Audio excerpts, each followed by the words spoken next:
Hello smart people, Rose here. Welcome back to académiqueGust, and this is the last and final video on the first ever académiqueGust.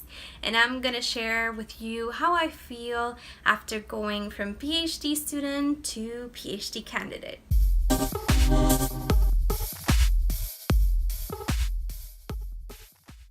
This year I was passing through my comprehensive exam, so I finally passed from that point of being a PhD student where I was taking a ton of classes and completing all the exams and all the projects and so on and so on. And then I went on to being a PhD candidate, which means that all of my time is occupied by research. It's exciting to be finally working on my project, especially because I love the topic of my project. But I have to say, there are certain obvious differences between being a PhD student and being a PhD candidate.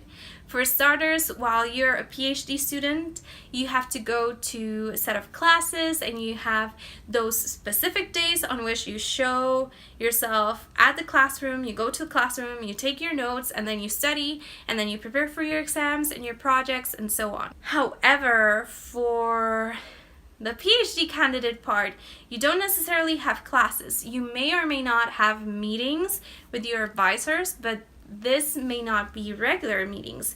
In my case, they are not regular meetings. We just schedule along the way when we need to have a meeting. So scheduling the time on which you will be working on your research is completely up to you.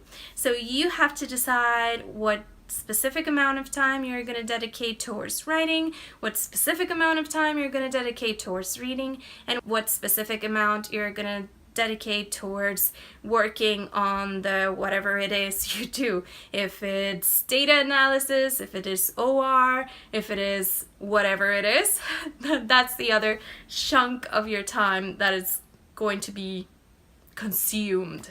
Basically, going from PhD student to PhD candidate requires that you be very diligent and very mindful of how you are spending your time and work smart, basically, so that you get also time to play and to zone out and to relax. Because if you're working all the time, you're definitely gonna get a burnout, your mental health is gonna suffer, and you in general are gonna suffer. So you need to be mindful and keep a balance between work and life, and also be strategical about everything and how you put it on your schedule. That's the takeaway from this video.